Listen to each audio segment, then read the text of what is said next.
Bonjour mes chers concitoyens, Zabar pour vous servir, Junior, PHB, panache, humour, bienveillance. On va en avoir besoin. Bon, aujourd'hui j'ai pas de musique, j'ai pas de matos. Bon, téléding, téléding, téléding, ça c'était pour l'interlude. Bon, alors j'attendais avant de vous parler, de voir ce qui se passe. Bon, alors, notre grand timonier Emmanuel Macron, hein, monsieur le président, bon déjà c'est un peu gros de se remettre en surface au vu des événements. Hein. La ficelle est un peu grosse, mais comme disait M. Goebbels, un propagandiste du Troisième Reich, plus c'est gros, plus ça passe. Donc là, on est dans le merveilleux. On va aller faire la guerre avec tous nos amis européens avec qui on est toujours d'accord. C'est comme pour les masques sur les tarmacs pendant le Covid. On va créer une armée, allez, en 2 semaines, une armée européenne. Ridicule. À un moment, il faut quand même arrêter de prendre les gens pour des cons. Hein, je dis ça, je ne dis rien.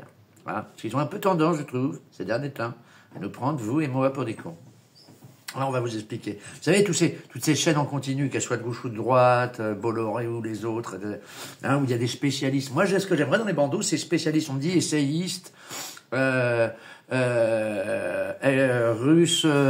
russes ou ukrainiennes ou patins ou couffins.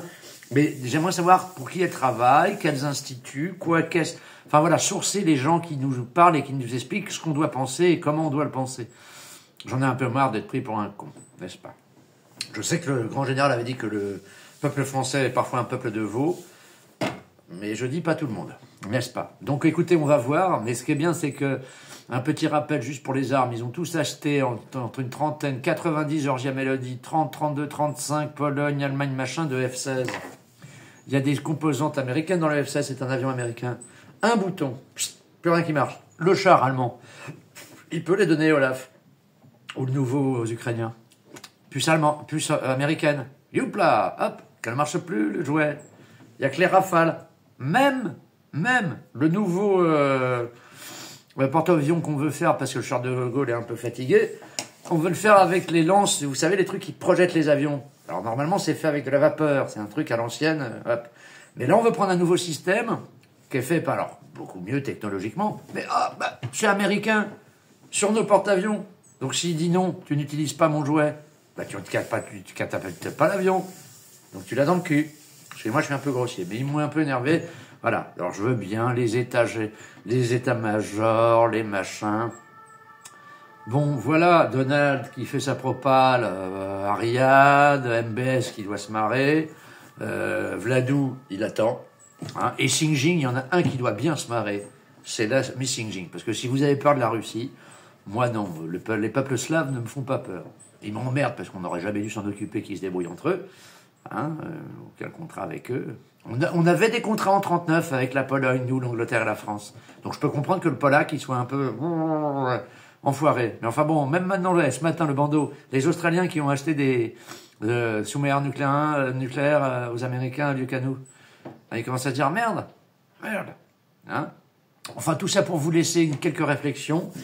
Mais aux gens qui découvrent que les États-Unis ne sont pas nos alliés, ne sont les alliés de personne à part d'eux-mêmes, voilà, comme disait De Gaulle et d'autres, un pays n'a pas d'amis. Il a des... Voilà, on peut échanger commercialement, on peut échanger culturellement, mais les nations n'ont pas d'amis. N'est-ce pas? Et on est quand même encore au niveau des nations. Même si le grand système veut faire en sorte que il n'y a plus de nation, qu'un truc fédéralisé. Oui. Mais pour ça, il faudrait que tout le monde bouffe à sa faim, soit sache lire, écrire et compter. Et là, peut-être qu'on peut avoir des échanges cordiaux et sympas sans se foutre sur la gueule. Ce qui n'est pas dans l'air du temps. Donc ça, c'était pour ça. Sinon, j'ai mes amis qui vivent là-bas, au Moyen-Orient, à Israël, qui m'ont envoyé le film qui a été oscarisé, le documentaire fait par 2 Palestiniens et 2 Israéliens. Les foudres du gouvernement Netanyahou. Ne pas confondre avec la population israélienne. Mais les foudres, ils ont essayé d'interdire le film, il n'est pas projeté dans les salles de cinéma. Heureusement, les gars du camp de la paix, Standing Together, il y a des gens de la paix. Il y a des gens de la paix, donc ça ne pas désespérer. Arrivent à le passer. Et ce qui est bien, c'est que c'est des Israéliens et des Palestiniens qui viennent le voir. Pour essayer de refaire des ponts, après l'hémorragie, divers et variés. Donc moi je vous dis, prenez du recul, arrêtez d'avoir peur de tout ce qu'on vous dit à la télé, c'est des féministes. Non, Vladimir ne veut pas envahir l'Europe, non, il s'en fout des autres pays, il voulait récupérer le berceau de la Russie et nous tenir la dragée haute, car moi j'aime l'histoire, sourcer, vérifier, et déclassifier. Donc je vous invite à faire réfléchir par vous-même et chercher par vous-même, plutôt que boire la soupe du 20h et des chaînes en continu. La première erreur, on avait un mec à l'époque de la perestroïka qui était à fond vers nous en disant aidez-nous, le système soviétique est en train de s'effondrer, aidez-nous. On a fait la Yougoslavie. Donc déjà, c'est depuis là qu'ils nous ont dit vous les copains, on peut pas vous faire confiance. Vladou arrive derrière, après quand même 10 ans d'anarchie dans ce pays, les oligarques et tout ce qu'on a pu voir, les gens qui se faisaient enlever, c'était le Far West, mais à l'Est, n'est-ce pas? Donc voilà, et puis après moi j'en reviens toujours à la notion de temps long de l'histoire des peuples, toujours, hein. Voilà, on humilie quelqu'un, il se rebiffe, on vient dans son jardin, il aime pas, hein. 14-18, on met à genoux l'Allemagne. Bon bah après il y a un mec qui a fait ça, qui leur a dit allez venez les copains, on va tous les niquer. Vengeance. Bon, alors soit on continue à être comme une certaine petite tribu du Moyen-Orient, ni pardon, ni oubli, et je te maudis sur cette génération. Bon, je sais pas si ça amène vraiment à quelque chose de top pour la paix.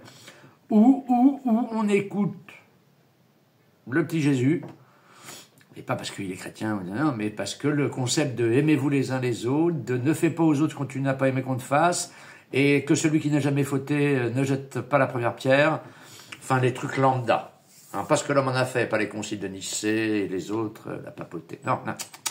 Le message premier du petit mec, qui était un peu un rebel, pain, comme chantait Bowie, à l'époque, en terre de Palestine. N'est-ce pas? Qui s'appelait déjà la Palestine à l'époque romaine. Pour ceux qui voilà, qui oublient quelques notions. Ils savent qu'un livre sacré n'est pas un cadastre. Non, ça n'existe pas. Hein, autant béni des colonies, comme chantait l'ami Sardou, il y en a qui en ont encore au XXIe siècle. Petit rappel. Hein. Alors, post-avancé, sinon on se fait traiter d'antisémite. Voyez ce qui se passe en Cisjordanie en ce moment. Ou comment se recréer des ennemis sur 1000 ans, comme de l'autre côté. Alors, enfin bon, qu'ils s'en débrouillent, parce que ces gens commencent à me fatiguer. Moi, je vous dis, gardez la tête froide, n'ayez pas peur, comme disait Jean-Paul II. Vive vous, vive moi. Vive la France, et serrons-nous les coudes, et nous, ne donnons pas notre souveraineté à Madame van der Leyen, qui n'est élue par personne. Des nations, toujours des nations. Des échanges commerciaux, des échanges culturels, une fraternité, mais ça sera pour plus tard le grand Raoult, où tout le monde s'aime et se fait des bisous. Hein, voilà. Pour l'instant, il y en a qui tuent, et il y en a qui mettent des bougies et des nounours. Je préfère tuer plutôt qu'être tué. Si j'y suis obligé, n'est-ce pas? Ce n'est pas un appel à la violence, c'est que manger ou être mangé, je préfère être mangé que être mangé. Sur ce, bonne réflexion. Sur Thinkerview, l'ambassadeur iranien en France, très intéressant, 2h30, je crois, ou 1h30 d'interview, très intéressant. Un chef d'entreprise et un autre, enfin bon, il y a plein de choses à voir sur Thinkerview et sur Elucide. Voilà, et l'Iris de l'ami Pascal Boniface, voilà. Et le blog, surtout, de Charles Anderlin, correspondant de France 2, qui a été sali quand il avait filmé la mort du petit Mohamed à la deuxième intifada. Hein, aux hommes et femmes de paix. N'est-ce pas? Je vous embrasse.